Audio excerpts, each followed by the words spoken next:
Good evening, everybody, and welcome to another edition of Seminoles Daily. I'm your host, Rob Krause. And tonight, we're going to take a quick sneak peek at the Florida State season, particularly the schedule, and determine who are the two hinge games or fulcrum games that'll go a long way in determining whether Florida State exceeds expectations in 2026 or if it's yet another disappointing season that could potentially mean the end for Mike Norvell. Now, the first question we have to ask ourselves is what exactly is a fulcrum game, or a swing game, if you will? And the truth of the matter is that it varies depending on the points of the schedule.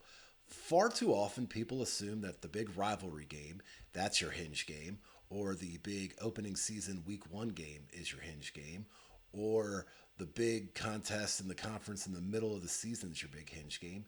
And not quite. They can be, but more often than not, it's not so much a who you play as it's a when you play and who do you play afterwards that will determine whether it's a swing game or not. And as I look through this Florida State schedule, I've determined there are two very key hinge games that'll go a long way in determining what can happen for this team. Oftentimes, a swing game, or a hinge game, if you will, means the difference between one or two extra wins or one or two extra losses. And for a season like Mike Norvell needs to have, he needs to make sure that he hits these hinge games and gets those extra wins if he wants to remain the head coach at this program. And I'd say the biggest thing that we start out with as we look at this schedule, the first hinge game off the bat is, of course, going to be Labor Day, Monday night against the SMU Mustangs. Remember, it was just 2 years ago in which Florida State opened up on Monday night Labor Day, their first home game at the the stadium being renovated at the time, against Boston College, heavy favorites. A certain ambitious Florida State fan happened to make a bet that he's probably regretting and has gone incognito since, but that's another video. But Florida State opened up to a complete dud that evening and got absolutely ran off the field by Boston College. And in a cruel twist of irony, their quarterback Thomas Castellanos would start for Florida State the next year and provide a big win in their season opener against Alabama. But I digress. The point being is that when you look at this schedule, Florida State will open up with New Mexico State in week 0. I'm going to flat out right now say it. That's a win. That's a win. They will win that game. But that means that Labor Day comes before a bye and the following week being Alabama. And I'm going to go on record right now and say they're not going to beat Alabama in Tuscaloosa. Therefore, this SMU game, this Labor Day game, becomes the very first swing game of the season. If they win that, they're 2-0, and they're feeling pretty good about themselves after the last couple of years. It'll be the first 2-0 start since the 2023 undefeated season. It's the first conference win of the year. A team that is expected to compete at the upper level of the conference in SMU. So look, yeah, you're feeling pretty darn good heading into a nice bye week, and maybe with a little bit of momentum, maybe you surprise me and maybe you surprise a lot of other people and just beat Alabama for the second year in a row. If you lose that game, however, you're now looking at a 1-1 start, most likely a 1-2 start before you get your next win, knock on wood, against the Central Arkansas Bears, Mike's alma mater. You see, that's the fundamental point of why it's a hinge game.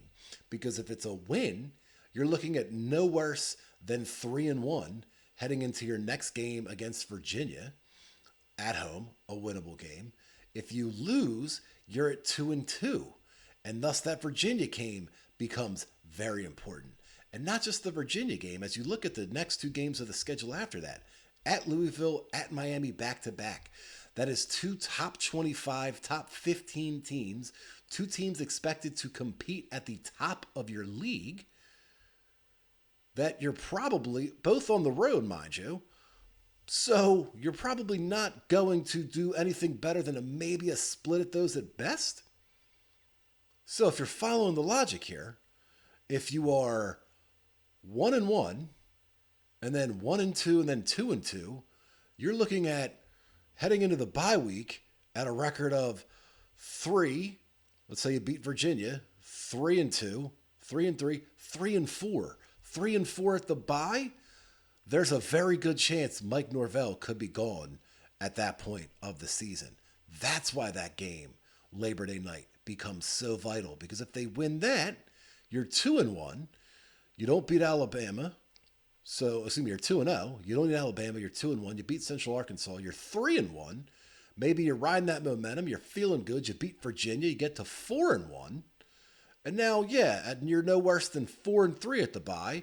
And while that's still not quite up to the Florida State standard and the goals and expectations for the year, at the same time, Mike Norvell's keeping his job at least through the bye week.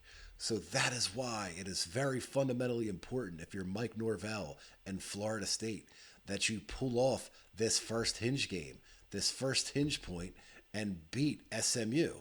Because what happens next is down the road, as we look at the second hinge game of the season, it's a trip to the Steel City to take on the Pittsburgh Panthers. Last year, Pittsburgh came in and just ate you up in the middle the entire afternoon. And that was the third straight loss on the season. After such a great start, you went 3-0, you dropped to Virginia, you dropped to Miami, you dropped to Pitt. And that was a real hinge point of last season as you followed that up with the Stanford loss, and then you were 3-4. So that is why it's very vital that you get a little revenge and why these hinge games matter. And the reason Pitt matters, as we look through the rest of the schedule off the bye, let's say for argument's sake, they're 4-3 at the bye. You got Clemson.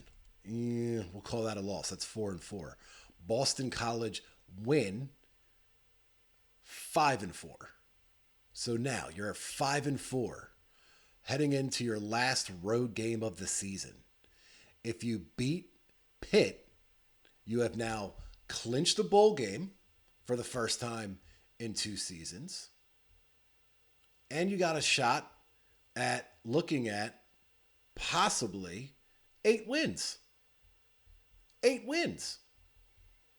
Because if you're 5-4 heading into Pitt and you beat Pitt, NC State and Florida, both at home, there's a chance at 8 wins. Now, is 8 wins the standard of Florida State? No, not really. But if you're Mike Norvell, it does buy you another year. It buys you another year. It buys you some more buy-in to go to 8-4 if you can beat Pitt.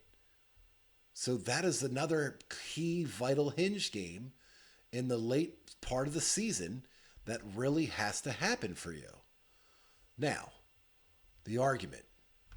What's going to happen? Now, granted, we are in April, so there's still plenty of time between the transfer portal in the spring and various acquisitions and practice reports and so on. But the argument is, if they win both their hinge games, if they beat both SMU and Pitt, you are looking at a path to an 8-win season floor. If they lose both of those games, argument's sake, you are looking at Mike Norvell being fired at the bye week in October, the 24th. And even if he's not fired, let's say he's 3-4, they keep him. You're looking at Clemson 3-5, Boston College 4-5. You lose the Pitts 4-6. You now have to win out against NC State and Florida. And there's a real possibility that for the third time in Mike Norvell's career, he could be going into his biggest rivalry game against Florida at 5-6, needing a win to get to a bowl. And I don't know if he's going to get it. And if he doesn't get it, then yes, pretty good chance even then, at that point, he's gone and let go. That is how vital these hinge games are. That is what makes them so important. Literally, winning 2 games. 2 games. Both winnable games. SMU at home, Labor Day night is winnable. Pitt on the road is winnable. That is how vital these games are. If he wins those, he keeps his jobs. If he loses those, both of them, I assure you, he is not coming back in 2027. As for what's going to happen personally at this point, I gotta lean a loss until I see something from this staff and this quarterback and this program, and we'll talk more about it as we go on the next days and weeks about what this team can be. I don't think they can win this game against SMU.